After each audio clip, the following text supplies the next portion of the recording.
بسم اللہ الرحمن الرحیم۔ السلام علیکم۔ یہ ویڈیو نئے سلیبس کے مطابق فرسٹ ایئر کلاس کی انگلش کے پہلے لیسن خاتم النبیین حضرت محمد صلی اللہ علیہ وآلہ وسلم کی انگلش ٹو اردو ٹرانسلیشن کا پارٹ 10 ہے۔ اہم الفاظ ہیں گروئنگ بڑھتی ہوئی، اسٹرینتھ طاقت، کمیونٹی آبادی، کمیونٹی، ملٹری فوجی، عسکری، انکاؤنٹرز جھڑپیں۔ 10واں پیرا ہے The growing strength of the Muslim community led to several military encounters with the Quraysh. Growing strength بڑھتی ہوئی طاقت، مسلم کمیونٹی مسلمان لوگوں کی، مسلمان آبادیوں کی، مسلمان جو مدینہ میں مسلمان آبادی تھی ان کی طاقت بڑھتی گئی، اس کے لیے مسلم کمیونٹی۔ لیڈ ٹو کا مطلب ہوتا ہے وجہ بننا، اور ملٹری انکاؤنٹرز ایسی لڑائیاں جس میں فوجی دستے لوگ فوج کی شکل میں، دستوں کی شکل میں لڑے، اسے ملٹری انکاؤنٹر کہیں گے۔ عسکری جھڑپیں، مسلمان آبادی کی یا مسلمانوں کی بڑھتی ہوئی طاقت، قریش کے ساتھ کئی عسکری جھڑپوں کی وجہ بنی۔ مسلمان آبادی کی یا مسلمانوں کی بڑھتی ہوئی طاقت قریش کے ساتھ کئی عسکری جھڑپوں کی وجہ بنی۔ اہم الفاظ ہیں بیٹل جنگ، مارکا ریمارکیبل شاندار، زبردست، وکٹری فتح کامیابی، لیجیٹمیسی حیثیت جواز، مشن مقصد مشن، ری انفورسڈ مضبوط کیا۔ The first major battle, Badr, resulted in a remarkable Muslim victory and reinforced the legitimacy of Rasulullah sallallahu alaihi wasallam mission. Major بڑی بیٹل لڑائی، resulted نتیجہ نکلا، منتج ہونا، منتج نتیجہ لفظ صحیح ہے، نتیجہ نکلا یا منتج ہوا۔ ریمارکیبل مسلم وکٹری مسلمانوں کی شاندار فتح۔ ری انفورسڈ پہلے بھی دیکھ لیا، مضبوط کیا۔ دی لیجیٹمیسی آف رسول اللہ مشن، رسول اللہ صلی اللہ علیہ وسلم کے مشن کی حیثیت، ضرورت، جواز۔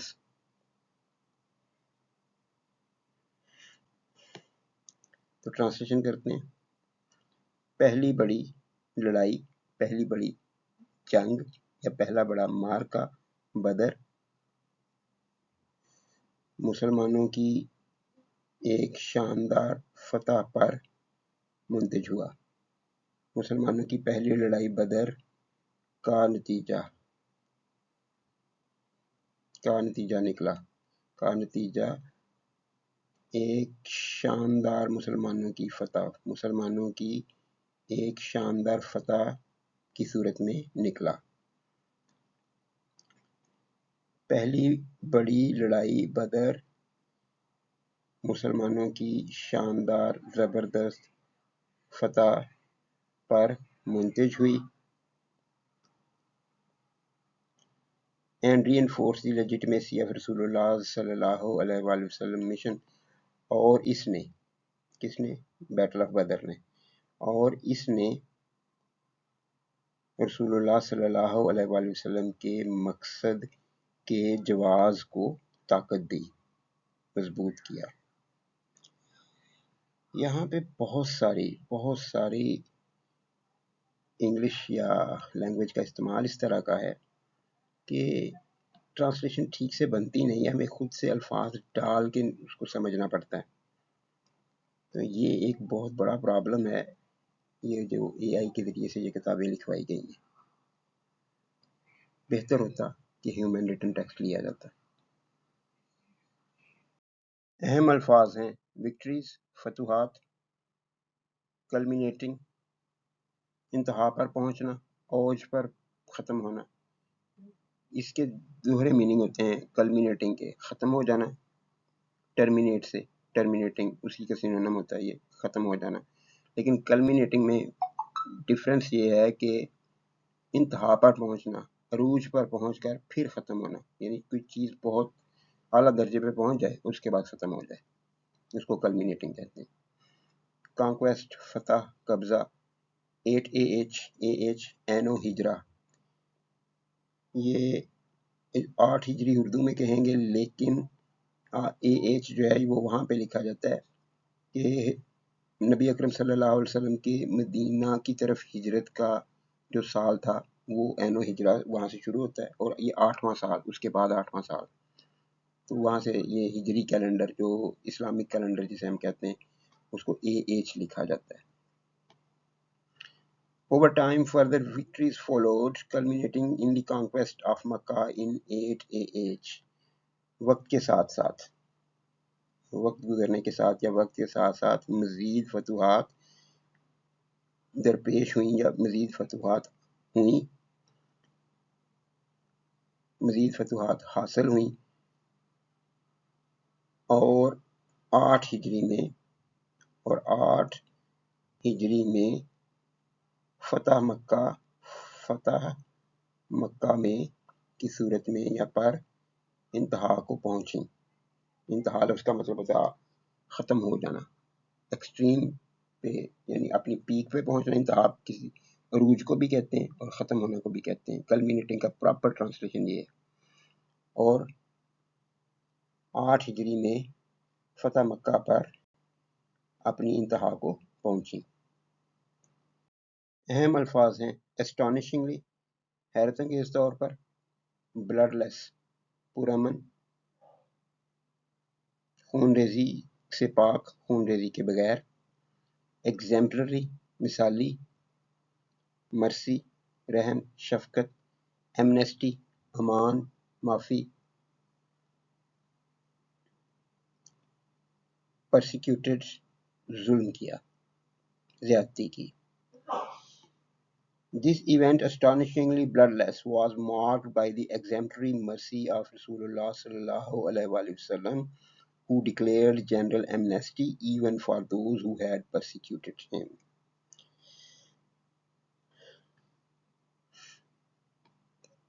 یہ واقعہ جو حیرت انگیز طور پر خون ریزی سے پاک تھا، یعنی کوئی بھی نہیں لڑا اس پورے واقعہ میں، فتح مکہ میں کوئی لڑائی نہیں ہوئی، کوئی تلوار نہیں اٹھائی گئی، کوئی تیر نہیں چلا، پورا واقعہ فتح مکہ ایسی ہوئی تھی۔ تو یہ واقعہ حیرت انگیز طور پر خون ریزی کے بغیر، یہ واقعہ جو ہم یہاں پہ خود ڈالیں گے تاکہ اس اسٹانشنگلی بلڈ لیس کو ہم اس کے اندر فٹ کر سکیں۔ یہ واقعہ جو حیرت انگیز طور پر خون ریزی سے پاک تھا، رسول اللہ صلی اللہ علیہ وآلہ وسلم کی مرسی کے رحم یا کی رحم دلی کی مثالی رحم دلی، رسول اللہ صلی اللہ علیہ وسلم کی مثالی رحم دلی کی نشانی، مارک علامت ہونا، نشانی ہونا، کی علامت تھا، کی نشانی تھا۔ Who declared general amnesty، جنہوں نے، رسول اللہ نے، جنہوں نے عام معافی کا اعلان کر دیا، even for those، حتیٰ کہ ان کے لیے بھی who had persecuted him، جنہوں نے آپ صلی اللہ علیہ وسلم سے زیادتی کی تھی۔ اہم الفاظ ہیں وکٹری فتح، اسپرٹ روح جذبہ، دل، forgiveness معافی درگزر، vengeance انتقام بدلہ، triumph غالبانہ برتری، merely صرف محض۔ It was a victory not merely of land but of spirit. The triumph of forgiveness over vengeance. یہ ایک فتح تھی، نہ صرف زمین کی بلکہ دلوں کی بھی، روحوں کی بھی. یعنی صرف مکہ کی زمین نہیں جیتی مسلمانوں نے، ان کے دل بھی جیتے تھے. بات تو ٹھیک کی ہوئی ہے، پورے لیسن میں باتیں ٹھیک کی ہوئی ہیں، ہر جگہ پہ، پوری بک میں جہاں پہ بھی ہے. لیکن اے آئی کی وجہ سے یہ جو سینٹنس سٹرکچر ہے وہ اتنا فضول قسم کا بنا ہوا ہے کہ سینٹنس کی ٹرانسلیشن جو ہے وہ پراپر اردو میں اس طرح سے نہیں ہوتی. It was a victory not merely of land but of spirit. یہ ایسی فتح تھی جو صرف زمین کی نہیں تھی بلکہ دلوں کی بھی تھی. دیکھیں یہ انگلش گرامر میں ہوتا ہے ناٹ اونلی، اس کو ناٹ میرلی لکھ دیا، وہ ٹھیک ہے، چل ہو جائے گا اور ایکسیپٹیبل ہے. بٹ آلسو بھی ہوتا ہے، جب وہاں پہ بھی ناٹ میرلی لکھیں گے، ناٹ اونلی لکھیں گے، اس کے بعد بٹ آلسو یا بٹ ٹو، TOO وہ بھی آنا چاہیے، لیکن صرف بٹ سے کام چلا دیا. اس طرح کی گرامر کی جو باریکیاں ہیں وہ اے آئی کنسیڈر نہیں کرتا، کافی ساری چیزیں خراب لکھتا ہے. لیکن سب سے بڑا مسئلہ جو ہے وہ یہ ہے کہ سینٹنس کے اندر اس طریقے کے فریزز اس کے ساتھ جوڑ دیتا ہے جو سمجھنے تو وہ آسان ہی ہوتے ہیں تقریباً، لیکن ان کو ایک پراپر سینٹنس کی صورت میں لکھنا جو ہے وہ مشکل ہو جاتا ہے. میں اس کو دوبارہ ٹرانسلیٹ کرتا ہوں، کوشش کرتے ہیں. It was a victory not merely of land but of spirit. یہ نہ صرف زمین کی فتح تھی بلکہ روح کی. یہ جو لفظ لکھے ہوئے ان کا یہ ترجمہ ہوگا، لیکن اگر اس کو ایک پراپر سینٹنس بننا ہے تو ہم لکھیں گے یہ نہ صرف زمین کی فتح تھی بلکہ روح کی بھی تھی، روح کی فتح بھی تھی، روح کی بھی تھی. The triumph of forgiveness over vengeance. معافی کی انتقام پر جیت، فتح.